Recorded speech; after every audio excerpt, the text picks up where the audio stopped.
Hello, my name's Rev'd David Coleman. I'm the vicar at St Stephen's, Steeton with Eastburn.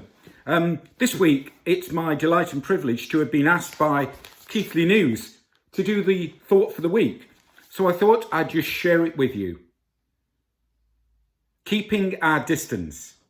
Gradually, we are emerging from lockdown. Shops are opening. The 2-metre rule is under review. We begin to hope and pray for a more normal summer ahead, even if for many of us that means a staycation with no foreign holidays. Many in our community are raring to go, queuing outside department stores for hours and hours. Still others remain fearful and are slower to emerge from lockdown. It seems to have developed in them, in us, maybe even in me, a new routine of caution. I wonder if some of us have become more fearful, more tentative, more timid. In the parable of the Good Samaritan, told in chapter 10 of Luke's Gospel, Jesus mentions a stranger who went out of the way to cross the road to help someone in need after others had passed by. There was no fear for his own safety. And I reflected on this, thinking that during lockdown, many of us have got used to a new social norm that has legitimised crossing the road to avoid a fellow human being, the exact opposite of the story of the Good Samaritan. And yet, this past weekend, we've seen a different sort of Good Samaritan. During the Black Lives Matter demonstration in London, we witnessed a powerful image of a young black man, Patrick, carrying to safety a white counter-protester, someone who had been arguing with people like Patrick.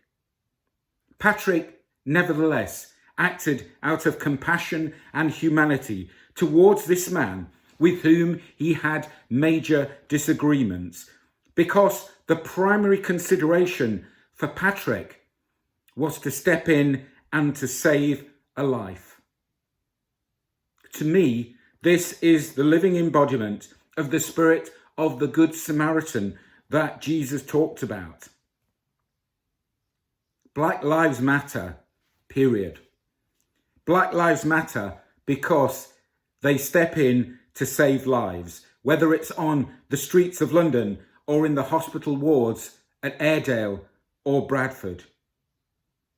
Jesus challenges us through the story of the Good Samaritan to think about the example of the one who doesn't look like us, the one who doesn't even share our beliefs or values, perhaps, but is nevertheless good.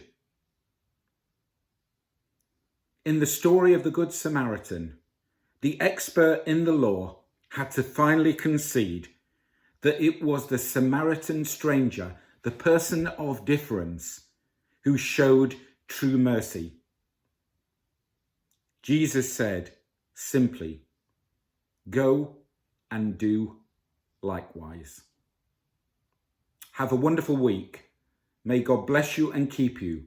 May the Lord make his face shine upon you and be gracious to you and bring you his peace.